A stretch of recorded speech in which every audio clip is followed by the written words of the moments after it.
तुम रोज सुबह unstoppable feel करते हो, आपसे कोई दूसरा नहीं जीत सकता। You are incredible and so powerful दोस्त। No snooze button, no procrastination, no excuse और nothing else. You are more productive and अपने ड्रीम्स को फुल डिटर्मिनेशन के साथ चेज करना, ये कोई सपने जैसा लग रहा है ना? लेकिन दोस्त, ये कोई सपना नहीं बल्कि एक लाइफ चेंजिंग तरीका है। डेफिनेटली आप भी बिलीव नहीं करोगे, बट दोस्त ट्रस्ट मी, बस कुछ ही देर की बात है, उसके बाद आप भी सेम मेरे तरह ये जानकर हैरान हो जाओगे और चौंक जाओगे। यह केवल अल्ट्रा डिसिप्लिन कुछ लोगों के लिए नहीं है, वास्तव में यह सिद्धांतों के पावरफुल सेट में निहित है जो इस प्लेनेट पे सबसे डिसिप्लिन कल्चर में से एक है। Let me tell you a story of Zen monk, एक ऐसा साधु जो अपने इनक्रेडिबल डिसिप्लिन के लिए जाना जाता था। भोर से पहले जागना, घंटों ध्यान करना यानी मेडिटेशन, और फिर पूरे दिन अथक परिश्रम करना, फिर भी वह कभी भी तनावग्रस्त या थका हुआ नहीं दिखता था। तो जानना चाहोगे उसका रहस्य? चलो आपको इस वीडियो में बताता हूँ एक जापानीज सीक्रेट कोड, एक ऐसा प्रिंसिपल जो आपको आलस्य यानी कि आपके लेजीनेस एंड प्रोक्रेस्टिनेशन पे हमेशा के लिए विजय पाने में मदद करवा सकता है एंड आप ही उसे खत्म कर सकते हो। सो चलो आज मैं 5 इनक्रेडिबल इफेक्टिव स्ट्रेटजी प्रिंसिपल बताऊंगा जिसने जापान के मिलियंस लोगों की जिंदगियां संवार चुकी है एंड अब उनकी लेजीपना एक इनक्रेडिबल प्रोडक्टिव शक्ति में बदल गई। सो चलो उन 5 लाइफ चेंजिंग लेसन को बारीकी से समझने की कोशिश करते हैं। Number first, the power of ichigo ichie. ये जापानीज फिलोसफी का वन ऑफ द बेस्ट, सबसे खूबसूरत टेक्निक है। इचिगो इची, इसका अर्थ है एक बार में एक मीटिंग यानी वन टाइम वन मीटिंग। यह हर पल की यूनिकनेस और अपूर्णता यानी इररिप्लेसेबल पर जोर देता है। हर एक बातचीत और हर एक अवसर हर दिन एक अनमोल उपहार है। इसे समझकर आप अपने समय को और अधिक महत्व देना शुरू कर दोगे एंड उन चीजों को टालना बंद कर दोगे जो वास्तव में मायने रखती है। इस बारे में सोचो, क्या आपको सोशल मीडिया पे स्क्रॉल करने में एक और दिन बिताने का पछतावा होगा जबकि आप अपने पसंदीदा प्रोजेक्ट पे काम कर सकते थे?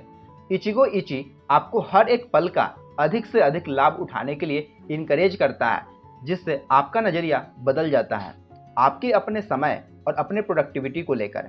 Number 2, the shitsuke principle. Shitsuke यानी द पावर ऑफ डिसिप्लिन। याद करो अपना स्कूल लाइफ, जहां तुम पूरे होशो हवास से तुम्हें स्कूल की करे नियम कानून को डिसिप्लिन के साथ फॉलो करते थे। सो अब ऐसा क्या हो गया कि भाई तूने अपने ही लाइफ की बैंड बजा दी है? अनुशासन का मतलब प्रतिबंध या कोई रेस्ट्रिक्शन नहीं है, यह फ्रीडम और आज़ादी के बारे में है। एंड हाँ, आप सेल्फ डिसिप्लिन डेवलप करके आप अपने वर्क और चॉइस पे कंट्रोल पा सकते हो। एंड हाँ दोस्त, एक डेली की दिनचर्या बनाओ, टू डू लिस्ट, स्पष्ट लक्ष्य सेट करो और अपनी कमिटमेंट पे टिके रहो। यह निरंतर प्रयास यानी लगातार कोशिशें न केवल आपकी प्रोडक्टिविटी में इंप्रूवमेंट लाएगा बल्कि आपके सेल्फ कॉन्फिडेंस और ओवरऑल वेलबींग की सेंस को भी बढ़ाएगा। Number 3, kaizen, the power of small steps. You already know that kaizen means लगातार छोटे छोटे improvement with daily 1% better and better through a small and incremental changes. एक बार में अपनी इंटायर लाइफ को चेंज करने की कोशिश करने की बजाय हर दिन छोटे छोटे इंप्रूवमेंट, बदलाव और एक छोटा सा सुधार करने पे ध्यान दो। अपने बुक का यानी किताब का एक एक्स्ट्रा पेज पढ़ने, 5 मिनट का वर्कआउट करने, सोशल मीडिया पे एक बार कम स्क्रॉल करना, ये छोटे छोटे कदम समय के साथ बढ़ते हैं जिससे बहुत ही चमत्कारी एंड लाजवाब रिजल्ट मिलते हैं आपको। सो दोस्त, हमेशा परफेक्शन नहीं, प्रोग्रेस ही कुंजी है। Number 4, Ikigai, discover your purpose. हमने कई वीडियो में इकिगाई का जिक्र किया है कि आखिर हम सभी को अपने अपने इकिगाई बहुत ही अच्छे से पता होनी चाहिए, यानी खुद के लाइफ की पर्पस एंड अर्थ को जानना वाकई में किसी 8 अजूबे में से कम नहीं है। क्योंकि जब आप अपने पर्पस एंड गोल से fully align and well known होते हो तो आपको सिर्फ और सिर्फ आपके अपने गोल्स एंड ड्रीम्स ही दिखाई देते हैं। फिर आपके लेजीनेस एंड प्रोक्रास्टिनेशन ऑटोमेटिक आपके उस गोल एंड पर्पस के कारण डिसअपियर हो जाते हैं। जापानीज टेक्निक इकिगाई का सीधा सा और सिंपल सा मीनिंग रीजन फॉर बीइंग, यानी इस धरती पे ह्यूमंस की जीने की असली मकसद।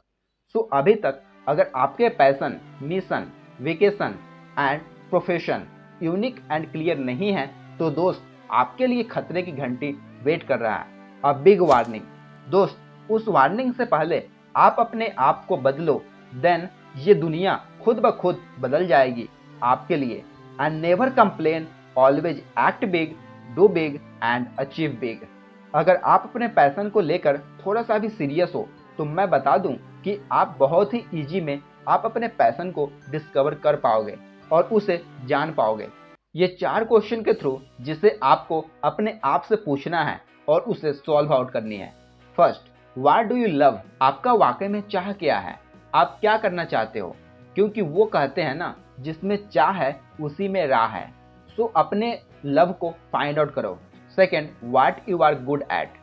आप किस फील्ड में अच्छे हो, या फिर वो कौन सी फील्ड जिसमें आप एक्सपर्ट हो और बन सकते हो, उसे करने में मजा आता है। Third, what does the world need? यानी इस दुनिया को क्या जरूरत है? क्या वाकई में दुनिया को वो चीजें चाहिए जिसमें आप अच्छे और एक्सपर्ट हो? Number fourth, what you can be paid for? अब आप ये पता करो कि आप जिस फील्ड में अच्छे हो या जो फील्ड आपको पसंद है, क्या वाकई में उसमें आपका करियर बन सकता है? क्या वाकई में वहाँ से आपके रोजी रोटी चल सकते हैं एंड एक ग्रेट वेल्थ जनरेट कर सकते हो? सो रियली ये 4 क्वेश्चन का आंसर जब आप खुद से जान पाओगे, देन वाकई में यही 4 सवाल आपकी ज़िंदगी संवार देगी। एंड जब आप अपने लाइफ को अपने पर्पस से अलाइन कर लोगे, देन समझो उसी क्षण लेजीनेस का असर खत्म एंड बस आपके सामने सिर्फ और सिर्फ आपके गोल्स एंड लाइफ के ब्यूटीफुल पर्पस दिखाई देंगे। Number 5, shikata ga nai, accept what you can not change. Shikata ga nai का अर्थ है इसमें कोई मदद नहीं की जा सकती। नहीं आया समझ में? चलो इसे इजी वे में समझते हैं। जापानीज सिखाते हैं कि जिस चीज पे आपका कंट्रोल नहीं है उसका विरोध करने में अपनी ऊर्जा यानी कि अपनी एनर्जी बर्बाद करने के बजाय उसे एज इट इज एक्सेप्ट करो और आगे बढ़ो। एंड इवन आप अपने बर्बाद हुए समय के लिए दोषी महसूस करके घंटों बर्बाद करना भी एक सबसे बड़ा बेवकूफियाना हरकतें हैं। सो अब आपके लिए हर दिन एक नई सीरीज से शुरुआत करना ठीक रहेगा। याद रखना दोस्त, आप अपने प्रेजेंट टाइम को कभी भी फ्यूचर एंड पास्ट के कारण हावी मत होने दो and enjoy your current time, current moment and current day. Bhagavad Gita में भगवान श्री कृष्ण कहते हैं, वत्स, जो हो रहा है, जो हो गया एंड जो होने वाला है, उसकी चिंता तुम मत कर, बस तुम अपने कर्म करते जा। फल खुद ब खुद ढूंढ कर आपके पास पहुंच ही जाएगा, क्योंकि पास्ट एंड फ्यूचर को तुम कुछ भी नहीं कर सकते। एंड अगर इतना भी नहीं तो ठीक है, सोच लो अपने पास्ट एंड फ्यूचर एंड बदल लो अपनी ज़िंदगी। बट हाँ दोस्त, इससे आप खुद ही फ्रस्ट्रेट, स्ट्रेस एंड टेंशन में आ जाओगे, जिससे तुम्हारा प्रेजेंट तो बर्बाद होगा ही एंड जिस बेसिस पे तुम्हारा फ्यूचर भी अनकंट्रोलेबल हो जाएगा। सो क्यों ना उन चीज़ों को एक्सेप्ट करके आगे बढ़ो जिससे तुम चाहकर भी नहीं बदल सकते, क्योंकि दोस्त यही तो विधि का विधान है। रिचर्ड कार्लसन कहते हैं, छोटी छोटी बातों पर परेशान मत हो और याद रखो ये सब छोटी छोटी ही बातें हैं। सो अपनी मेंटल एनर्जी को क्यों ही खामखा वेस्ट एंड ड्रेन करना, इसे सही तरीके से यूज करो ना। जो चीज़ें आपके कंट्रोल में नहीं है और आपके लिए मायने नहीं रखता है, तो उन चीज़ों को छोड़ने का प्रैक्टिस करो जो आपके लिए फायदेमंद नहीं है। अगर आप किसी ऐसी चीज़ को लेकर तनाव में हो जिसे आप कंट्रोल नहीं कर सकते, तो गहरी सांस लो और उस चीज़ पे ध्यान केंद्रित करो जिससे आप बदल सकते हो। सो नाउ अब जल्दी से इसे समराइज करते हैं।